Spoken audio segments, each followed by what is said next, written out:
नमस्कार दोस्तों, स्वागत है मेरे चैनल में। दोस्तों अभी मैं आपको दिखाना चाहता है कि ऐसी कोई एक प्लॉट को दिखाना चाहता है जिसमें दो साइडेड रोड है। आपको दिखाना चाहता हूँ, देख लीजिए। एक दो साइडेड रोड आपको ज्यादा, ये आपकी साइड रोड है, ये 25 फीट की रोड है। और ये साइड वाली जो रोड है आपकी, ये वाली रोड आपकी, ये मान लीजिए आपकी 20 फीट की रोड है। तो दोस्तों, मेन पॉइंटेड इसमें एक अपडेटिंग पॉइंटेड आपको बताना चाहता हूँ। कहने के वाला ये प्लॉट जो है हमारा, इस तरह से इसका विड्थ, इसकी अगर यहाँ से हम फ्रंट ले जाए, हमने फ्रंट यहाँ से लिया है, तो इसकी विड्थ क्या है आपकी, देख लीजिए। इसकी विड्थ आपके 64 है, पीछे इसका बैक है 67। और ये मान के चलिए इसकी एक साइड 35 और 36 है, 36 फीट 6 इंच है। ये देख लीजिए 36 से 6 इंच है। तो मेन चीज पॉइंटेड वाली बात इसलिए बताना चाहता हूँ, वैसे इसका जो प्लानिंग है कि बिल्कुल अलग से हमने इसे प्लान करके किया हुआ है और किस तरह से कंडीशन ले रखी है इसमें। देख लीजिए नीचे से आपको बताना चाहता हूँ, सबसे मेन चीज हमने पोर्च की कंडीशन कैसे लिया है।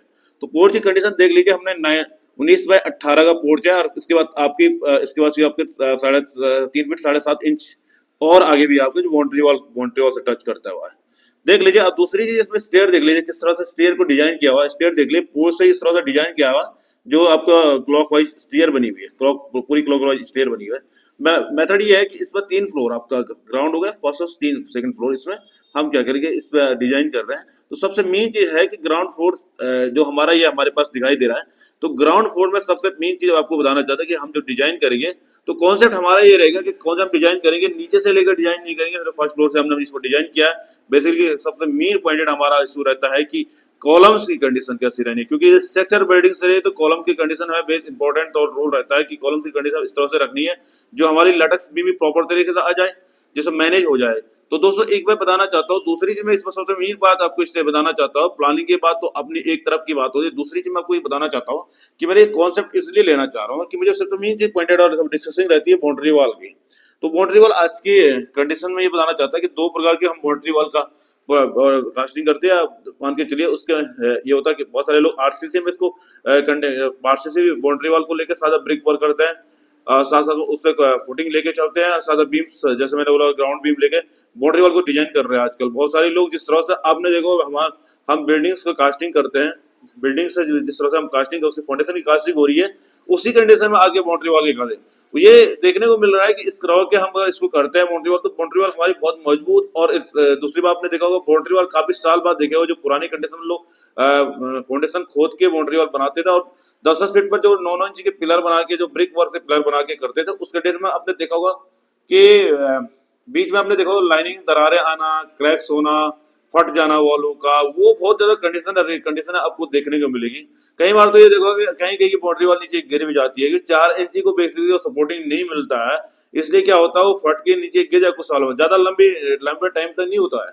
बेसिक सिंगल ईंट की दीवार का एक कंडीशन रहती है, उसके लिए प्रॉपर तरीके से आपको बढ़िया तरीके से वर्क करना बहुत जरूरी होता है।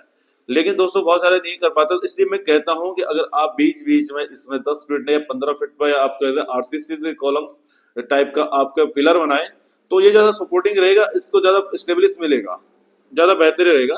लेकिन वो कॉस्टली तो बैठता है, लेकिन आप फिर भी थोड़ा सा सरिया, तो आप सरिया डाल दोगे तो ज्यादा आपकी लॉन्ग लाइफ, मोटिवल लॉन्ग लाइफ तक चलेगी। दूसरी बात क्या, ये बहुत इंपॉर्टेंट पॉइंटेड वाली बात बताना चाह रहा हूँ आपको, क्योंकि बेस भी बहुत मजबूत होना बहुत जरूरी होता है किसी भी चीज का। फाउंडेशन सेक्शन बहुत इंपॉर्टेंट है।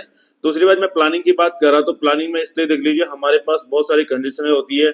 बहुत सारे लोग प्लानिंग को समझ नहीं पाते और प्लानिंग करवाते हैं, लेकिन उसमें जिस मेन चीज का पॉइंटेड रहता है, यार बिल्डिंग्स में इतनी कितना स्पान है, कितना कॉलम्स कंडीशन रखनी है, कौन से कॉलम कितने बाय कितने के कॉलम आएंगे, ये तो स्ट्रक्चर का मैटर होता है। नॉर्मली तौर पर आपको भी नॉलेजेबल होना बहुत जरूरी है कि हमें कॉलम की कंडीशन कैसे रखनी है। तो दोस्तों देख लीजिए, ये जो मैंने प्लान दिया, प्लान बताया है इसमें, ये प्लान की कंडीशन आप देख सकते हैं कि नीचे यहाँ पर पूरा एक हॉल टाइप का, स्टोर टाइप का जो हॉल है, सेकंड हमने स्टोर लिखा हुआ, यहाँ से लेकर यहाँ तक देख लिया, आपके पास बीच में सीधा लंबा स्पान है, सिर्फ यहाँ पे एक वॉल है। लेकिन इसमें देखना, इसमें स्ट्रक्चर पूरा हमने क्रिएट कर रखा है, इस तरह से हमने मैनेज किए हुए कॉलम्स को। इसी तरह से हर फ्लोर का आप देख ले, मैं आपको इसमें जिसका ऊपर का फ्लोर, फर्स्ट फ्लोर भी दिखाना चाहूंगा। ये देख लीजिए, फर्स्ट फ्लोर है। फर्स्ट फ्लोर एच पर डिजाइन, सबसे पहले हमने इसी को डिजाइन किया था, इस हिसाब से हमें स्टेयर केस देख लीजिए, ये स्टेयर केस देख रही है हमारी, ये स्टेयर इस तरह से ले जाती है, इस लेफ्ट इस तरह से वापस आके इस तरह से हम क्या करें, यहाँ से यहाँ इस साइड से ग्लासेस और इस साइड से ग्लासेस का यूज करके इसको मेंटेन करेंगे। और दूसरा इस तरह से, इसमें हमने 2 एंट्रियां कर रखी है, एक ड्राइंग रूम की एंट्री है, और दूसरी बात हमने एक एंट्री करी, छोटी सी लॉबी बना के, जहाँ 4 फीट की गैलरी बना के सीधे हमने डाइनिंग पोर्शन में इसको, हमारे पास यहाँ पर ओपन किचन के साथ डाइनिंग है। साथ साथ में इसी में स्टोर भी हमारा, एक पूजा भी है, जो वास्तु के अकॉर्डिंग प्रॉपर तरीके से हमने इसको मैनेज किया है।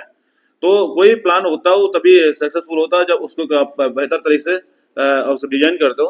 तो मेरा मानना है डिजाइन करने के लिए आपके पास कॉन्सेप्ट होना बहुत जरूरी है, और वो कॉन्सेप्ट पकड़ना हर मैं कोई भी आर्किटेक्चर में हो या कोई भी पर्सन हो, जिसका अगर माइंडेड में रहता है वो डिजाइन करवा सकता है किसी से भी कि हाँ जी इस तरह से माइंडेड में हमारे डिजाइन करना है। डिजाइन का कॉन्सेप्ट बहुत इंपॉर्टेंट होता है, और एक आर्किटेक्चर का बहुत बड़ा रूल्स है कि डिजाइन को भी एक माने मान जो ओनर्स है, ओनर आके बोलता है कि मुझे उस तरह से रिक्वायरमेंट चाहिए, वो रिक्वायरमेंट अपने आप भी तभी पूरी हो पाएगी जब दोनों का कम्युनिकेशन बेहतर तरीके से होगा। एक समझने वाले को और करने वाले का कम्युनिकेशन बेहतर तरीके से होना बहुत इंपॉर्टेंट है दोस्तों, तभी जाके एक बेहतर प्लान निकल के आता है।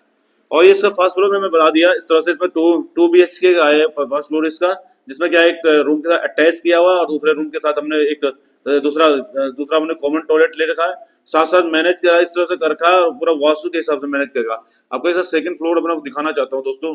सेकंड फ्लोर देख लीजिए इसका, ये सेकंड फ्लोर है। सेकंड फ्लोर देख लीजिए, प्रॉपर तरीके से शेपिंग बना के, थोड़ा बहुत चेंजेस हो गया, थोड़ा सा हमने कुछ इसमें कुछ चीजें हटा दी है, जिस तरह से हमने कुछ चेंजेस किया, लेकिन बेसिकली आपका यहाँ पर ड्राइंग रूम और जो आपकी गैलरी वगैरह है और थोड़ा सा डाइनिंग पोर्शन का हमने थोड़ा स्पेसिंग कर किया, लेकिन प्लानिंग में बिल्कुल चेंज किया और चेंजिंग व्यू कर रखा और बेहतर व्यू करने की कोशिश की है। तो सर दोस्तों कभी भी आप प्लान करते हो बेसिकली ध्यान रखना चाहिए, स्ट्रक्चर का बेसिकली बहुत ध्यान रखना है। बार बार इसी पॉइंट पे मैं करता हूँ, स्ट्रक्चर बहुत बड़ा रोल लगता है बिल्डिंग का, ये हर इस आदमी को पता होना चाहिए। बहुत सारे लोग कंफ्यूजिंग कर रहे हैं वॉल का विषय था, आपको लोड बियरिंग कॉन्सेप्ट में जा रहे हैं तो वहां लोड बियरिंग में आपको वॉल का बहुत बड़ा रोल होता है, इसलिए कॉन्सेप्ट को ध्यान रख लीजिए। धन्यवाद दोस्तों।